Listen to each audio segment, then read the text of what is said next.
What's this?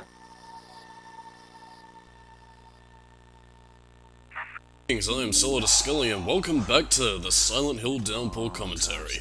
Not really sure why I paused there, my microphone seems to be slipping all over the place. But anyway, back to Silent Hill. Now Murphy has a change of clothes, and actually speaking of which, you can actually change back into the prisoner outfit if you want to.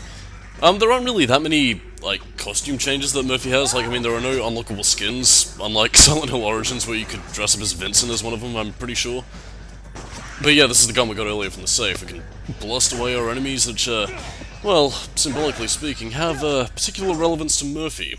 I'll get into creature design a little bit later, since that is a point of contention for a lot of Silent Hill fans, but anyway, back to my initial point. There are only really 3 changes to costume that Murphy really has, one of which we'll be getting to around about the point where we get into Silent Hill. Well, one of the later areas, actually, but anyway, we gotta get the power going and go inside here to play a little arcade game.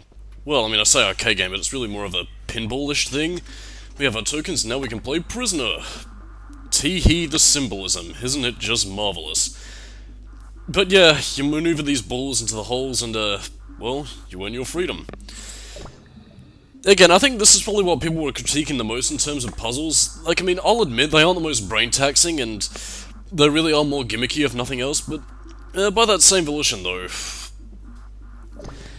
I'm not really sure what to think, because there are some more traditionally oriented Silent Hill puzzles in, you know, the liquid flowing from a slash wrist, clouds on a sunny day sort of aesthetic, but again, I'll get to it when I get to it, but honestly, stuff like this isn't... Ooh, the pies are done. Where was I going again? Oh yes, puzzles. We'll get it. Well, we'll talk about that a little bit later, because it does become applicable once we get to a certain area we'll be reaching right at the end of this part. Anyway, we now leave the Devil's Pit Stop. Memories. When we lit a kitchen on fire, we ran away from a swirling vortex. I saw one of the prisoner guys at the beginning of the game who had voice lines, which clearly signified his importance. Good times. But now we must depart. Fare thee well, rustic gate, of whom keeps out... Oh yeah, this is another mechanic I should mention. Whenever it starts to rain in Silent Hill Downpour, the enemies become tougher and they appear a bit more frequently. In the higher difficulties, this is something to watch out for, and again, I'm actually playing this on hard mode, if you could probably recall in part 1.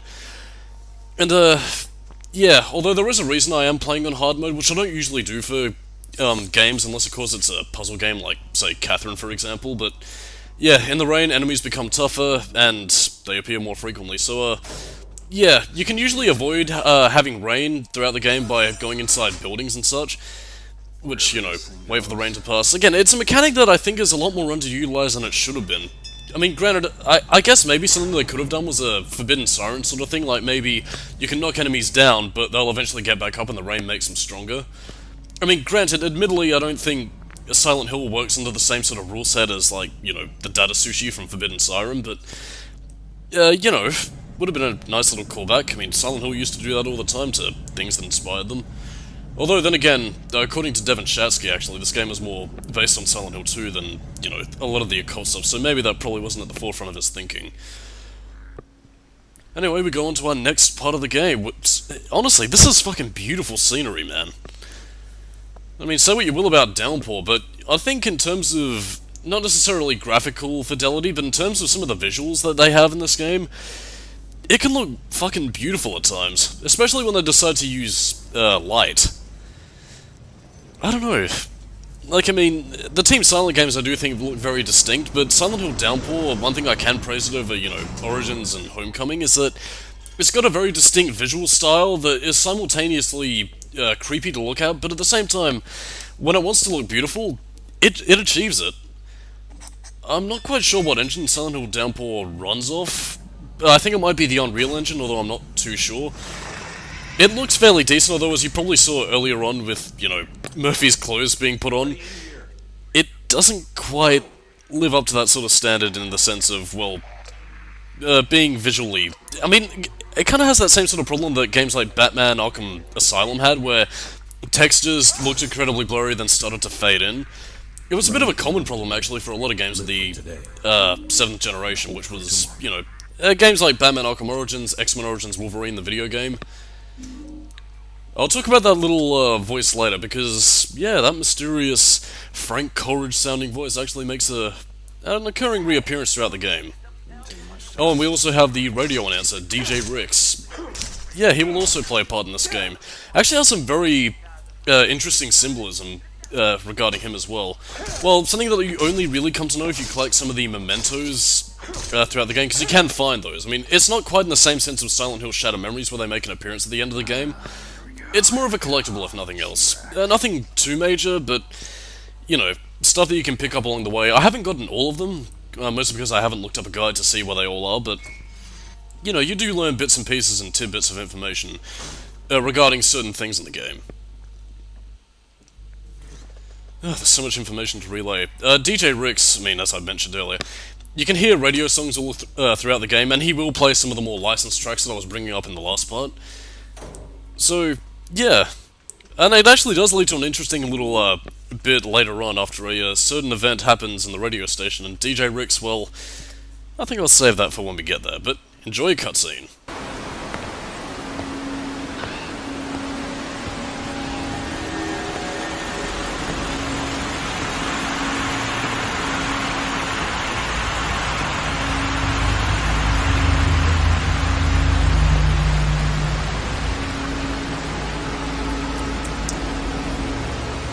Pretty impressive, ain't it? You might not guess by looking at it, but this place used to be filled with all kinds of visitors. Moms and dads and little kids and... Yeah, it was a really nice place. I'm sorry. You are?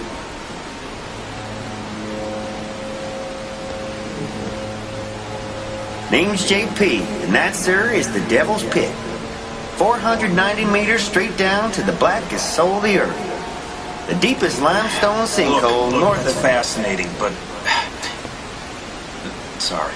Something tried to kill me back there. You haven't seen anyone? I'm strange wandering around here, have you? First-time visitor, huh?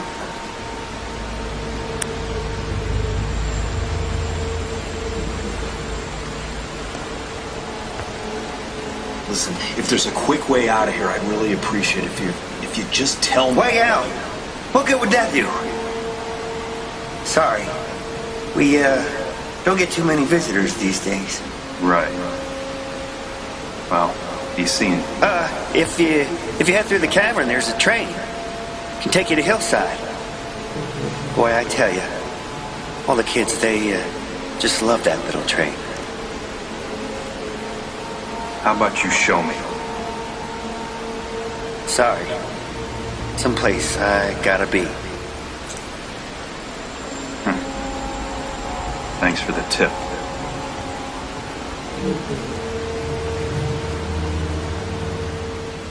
Interesting point of reference I actually want to make is that you actually saw a little newspaper clipping of J.P. Slater earlier on if you were careful enough to pay attention nearby the little gas station, which was nearby the Devil's Pit stop. Again, it's nothing major, but it is a creepy little Easter egg, and as well as this, which I actually didn't find until recently. Yeah, you can see a hand just totally start pouring down, man. That is just creepy as hell. There is also something that I do want to mention in regards to the recording of this game. I don't know what's going on, I think it might be my capture card or something, but there have been moments where my recording software tended to skip bits and pieces of the game. Again, I kind of alluded to it last part when I was talking about, you know, when I was playing Kingdom Hearts Rechain of Memories with Sora Scenario, but yeah, for whatever reason it was happening there too, and I have absolutely no idea why. I don't know if it's specifically the PS3 version. I don't know, I haven't had this with any other game, and it's pissing me off, so I mean, I do forgive me if it feels like I'm kind of skipping bits and pieces. It hasn't happened during any of the cutscenes as of yet, but it is something to, you know, it's something that I'm going to try and mitigate by editing around. I don't know. It's something that I got to solve, and honestly, I was contemplating on skipping this game altogether, actually, and replacing it with the GBA version of Kingdom Hearts Chain of Memories, but I don't know. This is actually, again, you might think that, okay, this is just Murphy clinging to life and using QuickTime events to carry up.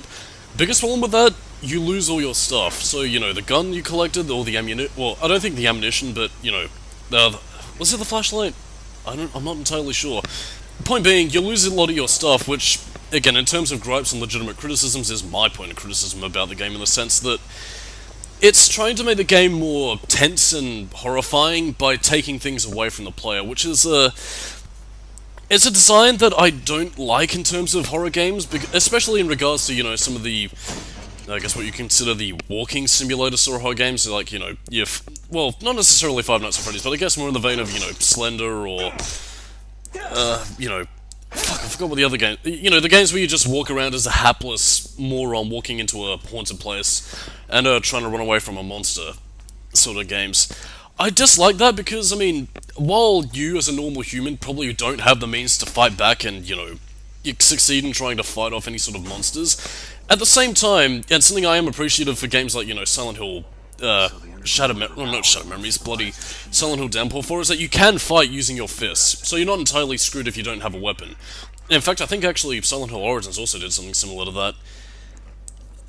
But my biggest gripe with that is, like, by taking things away from the player, it doesn't necessarily make it more terrifying, it just, I don't know, makes some of the items you collect feel a bit pointless. I mean, granted, you can make the argument that in Resident Evil 2, for example, you know, by the time you have, like, a grenade launcher or a, you know, modified pistol, and all sorts of, you know, grenades and ammunition ready at your disposal, it takes away from the fear, but at the same time, you don't construct fear by taking things away. You construct fear by making sure that the player has all the tools that they need to beat the game, but at the same time putting them through overwhelming odds, or terrifying them in ways they didn't expect. For example, like, I mean, the, you know, the AI spat out of Metal Gear Solid 2, for example, is something that I would consider a horror sequence, but Metal Gear Solid 2 isn't a horror game. It's the sort of thing that disorients you and just makes you feel completely weirded out and wondering what the hell's going on. That's the sort of stuff that really does amp up the tension. Like, I mean, hell, Silent Hill 1, for example. Harry Mason is armed to the teeth with, you know, a rifle, a shotgun, pistols, and all sorts of stuff. But at the same time, given how eerie the atmosphere is, and how, you know, especially thanks to Keiichiro Toyama's direction of the game, again, it feels very terrifying because of the fact that you're in this alien environment that you don't know what's going to happen, and more importantly, why things are happening the way they are, is that you have pretty much all the skills that you've gained, you need to survive, and you've got to make sure that you get out of there quickly. I don't know. That's just my philosophy. I don't think I explained it the best, but that's really the best I can do. I mean, I would bring up Forbidden Siren as another example of one of Toyama-san's works, but I think Silent Hill 1 probably works best in this case. Well, I guess maybe Team Silent, regrettably, okay, I don't really know. I didn't want to use Silent Hill 3 as an example because I think that game is fun enough as well. It was another game that I'm trying to think of that was made by Team Silent. I can't quite muster the words right now, but anyway.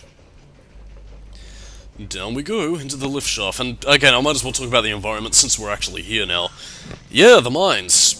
Wouldn't have seen this in Silent Hill Homecoming or Origins.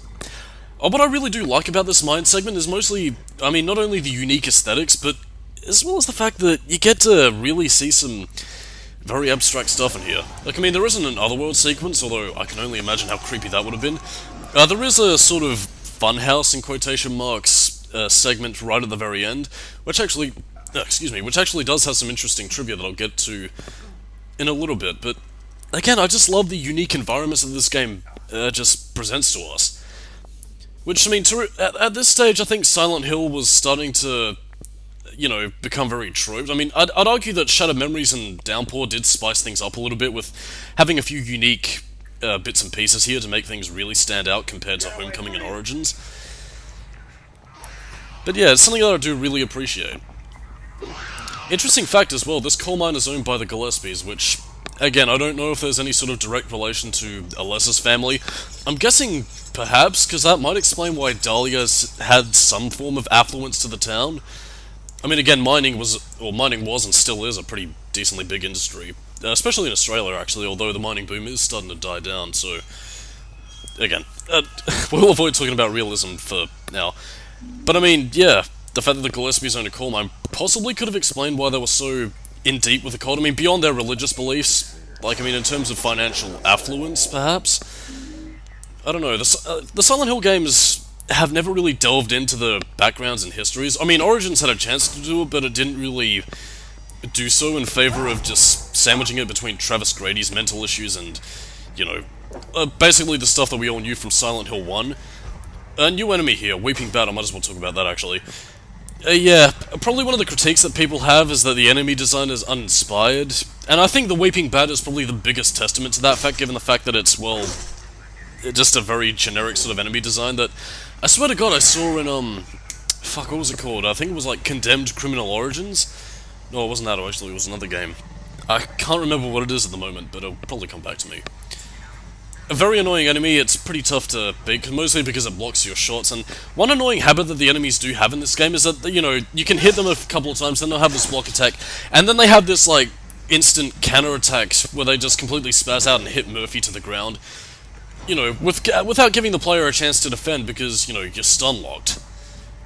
I don't know, it's annoying, and it is the one drawback to the combat in my opinion, but other than that, taking out enemies I think is pretty decent here, at least compared to Silent Hill Homecoming, so it has that at the very least. But anyway, we shall ascend the ladder, which thankfully enemies can't jump or climb. Thankful for small mercies, and again, another edit coming up here because footage was completely corrupted. And what I basically mean by that was that it was mostly just sort of stuttering, because I mean, if you remember during the Gex 3D Enter the Gecko commentary I did a couple of years ago, like, the audio from that, especially from, like, the Dana Gould and Leslie Phillips clips, ended up skipping over. I mean, granted, I was able to mask that because of the fact that I was usually talking over that, but again, that's what I mean by recording difficulties. I don't know if it's something specific to the capture card, or if it's my editing software, or something or other. I don't know, it's just a pain in the ass. And I need to relieve this by watching a cutscene of dubious morals.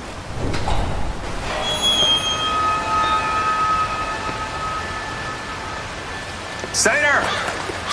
Oh, it's just you. What are you doing, JP? You know, enjoying the view. You know, they say if you were to put the Empire State Building in here, it wouldn't even reach halfway to the top of this place. Seems like a dangerous place to be sightseeing. You know, none of those things they said about me are true. The papers and stuff, people around town, my lawyers, they said it was just circumstantial evidence and whatnot. That's what I kept telling them. Yeah, I read all about it. Those newspaper men are goddamn fucking liars. Relax, man. We're just talking here. What happened? That was an accident. I didn't mean to hurt nobody. I didn't murder nobody. Murder's a mortal sin. You go to hell for murder. Ain't that right, Murphy? Surely your mama taught you about what's right and what's wrong. Those kids had parents that might disagree with you. The paper mentioned negligence. It was an accident! You were completely hammered. There were witnesses. And how about you, Murphy? Someone know all your dirty little secrets? I never hurt anybody that didn't deserve it. And I sure as hell never hurt any kids. I wouldn't be able to live with myself. You call this living? Can you imagine what that's like, Murphy? Living all your life inside someone else's lie? Can you? Listen to us talk. As if anybody out there gives a damn. When we're the ones who decide if we can live with what we've done. Wait. What do you mean? Just wait a second. Be seeing you around, Murphy. No!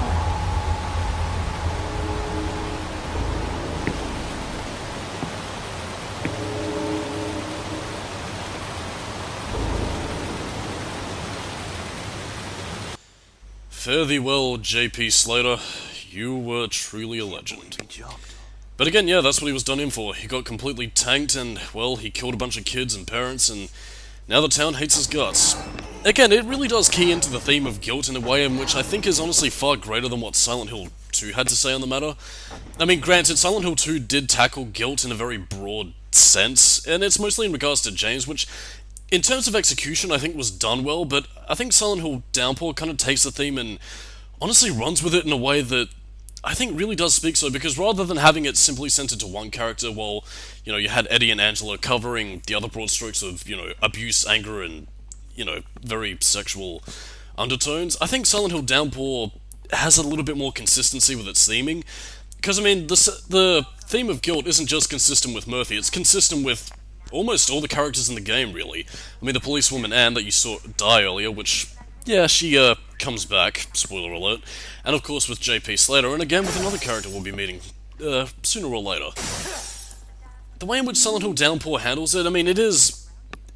While you could argue in execution that it isn't exactly as subtle about it as, say, you know, Hiroyuki Iwaku's running abilities for, you know, Silent Hill 2 and the like, I do think it is done in a way in which feels a little bit more cohesive, which is what gives the theme its strength to me. I mean, Silent Hill 2, and something that I probably will get into if I ever get around to reviewing the game, it's a very well-executed game, and I guess at the end of the day you could argue that that's all that really matters, but there is something about it that does feel a little bit messy in terms of story structure. And it's done so in a way that really does kind of disappoint... Well, I say disappointing, but I only mean compared to Silent Hill 1, in the sense that in Silent Hill 1, everything was very cohesive, and, you know, thanks to having Kiichiro Toyama's direction, it all served a point to really focus on the cult and, you know, how Cheryl and Harry tied into everything. Which is actually very surprising, because Forbidden Siren is by far one of the most disjointed storylines I've ever played in any video game. I seem to be mentioning Forbidden Siren a lot. I should really get around to talking about the game at some stage in its own video. And yeah, this was what I was talking about anyway, DJ Rick's playing some of the songs. And he actually does go out of his way to subtly hint towards Murphy to come and help him. Again, you probably can't hear it. I should probably say silent for one of the radio messages just to, you know, give you the idea, but yeah, man, listen to these tracks. These tracks are radical, man. I mean, they're totally relaxed, and, you know, while they do border on the country, which isn't really my preferred genre to listen to, they're the sort of tracks that just feel calming to listen to, and I appreciate that. Just gotta look at that environment, especially with some of the more bioluminescent parts of the game. Like, I mean, while, in terms of visual fidelity, Silent Hill Downpour isn't exactly the best looking game around, well, I mean, it is passable for 2012 standards, but again, when the game needs to be lit well, especially in, you know, moments like this, I like it. Then again, I suppose that's probably the passing criticism that's going to be coming with a lot of 7th generation games, where it kind of suffers that PS2 problem where they look too video gamey to be taken as, you know, wow, dude, this looks totally realistic. Especially in the case of games like Kingdom Hearts 2 during the Pirates of the Caribbean section. Yeah, but at the same time, they don't quite look as, you know, blocky, pixely PS1 enough to really pass off as like, oh, dude, this is so totally retro, I love this. It's charming! You know, like a lot of people tend to see it as, you know, with 16-bit and 8-bit revivals and whatever. I don't know. I'm sure that the PS3 generation will find its place in due time. Actually, I guess in also saying that there is a lot to actually kind of appreciate with this sort of thing, because I feel like with realistic games, you kind of hold them to a bigger expectation to function under the laws of reality in a much greater extent than, you know, games in the PS2 or PS1 era where you could, you know, see a character like, say, you know, James Sunderland sticking his hand in a toilet or fighting against Pyramid Head and completely buy it because that suspension of disbelief was there because video game. I don't know, it's a very weird sort of dichotomy to have, and I guess it's something that probably deserves its own video to be explained in, but it's just something I thought I'd mention, or at the very least in terms of how people judge PS3 games, or, you know, even modern day games on the PlayStation 4, Xbox One, and all that sort of stuff, compared to games of the past where they're able to, you know, better skate by things like, you know, Sora cutting his way through buildings and all that sort of stuff. By the way, these are puzzle messages, again, very familiar to the liquid flowing from a slashed wrist and blue clouds on a sunny day or whatever. But yeah, these actually do change depending on the puzzle difficulty you play on. Yeah, because I mean, as you can see here, it's a very morbid message about a guy who was lost in the chaos about the children crying blood. Again, in reference to J.P. Slater's antics. And yeah, I will say on hard mode, these do kind of approach some of the levels of thought that you need to give to, you know, I guess in a similar manner to how they functioned in, you know, the past Silent Hill games, the Team Silent era. But by that same volition, though, I think puzzles were handled better than they were in previous games. Again, Shattered Memories notwithstanding, and this is the section that a lot of people were talking about when they mean Funhouse Ride. Although I gotta admit though, I actually do really like this segment. I mean, mostly because it does give you some creepy visual imagery, especially in regards to the coal mine, which a lot of people, I think it was mostly the fucking Twin Perfects retrospective about how they took this from Condemned Criminal Origins, or actually I think it was Condemned Bloodshot actually, Honestly, I've got to say, I think Silent Hill Downpour does it better here than it was in Condemned 2, because Condemned 2 is a shitty game, and that, while it was decently effective when they used the whole mannequin weeping angel sort of thing there, I think Downpour does it a little bit more effectively in terms of, you know, staging, music, and atmosphere. As you can see here, mine is wax stores and stationery. Well, the lights cut out and then they start doing some actual mining. And again, while this is a little bit seizure-inducing, this is getting some pretty atmospheric stuff. Especially as you see the voice progressively degrade as it's explaining everything in regards to the Gillespie coal mine. I'm also beginning to wonder if that was actually a bit of a tongue-in-cheek reference to the Silent Hill movie, considering that they explained away the fog as being something of a coal fire. I suppose so. There's not really much to worry about here, aside from the occasional enemy that you will have to, you know, swipe off using the left analog stick. But again, just enjoy the ride, and I suppose, since we have a little bit of time left, I might as well explain a bit of content from Silent Hill Downpour, which is a character that you'll be seeing right at the end here, called the Monocle Man. That was initially intended to be a boss fight, which was actually seen in one of the pre-release trailers back around 2011. I don't know why it was cut out. I guess maybe because it was designed in more of an arena sort of boss style, and I guess they didn't want Silent Hill Downpour to be very combat focused, so it's a bit of a shame actually, because I mean I do think it is actually one of the more artsier and creepier designs of the game, but again, they cut it out and left it in as a bit of a reminiscent appearance to J.P. Slater with a bit of a monocle on him. I don't know, I think it would have made for a cool boss fight, but again, I suppose we won't ever really know now. Still, I mean, it is glad that they actually did have that piece of imagery, and that is... I should probably put a seizure warning on that, but, yeah, creepy stuff. And now the voice has just gone completely wobble-gobble in terms of going, "Hail Satan!" Oh god, it's getting a little scary up here. Oh my god.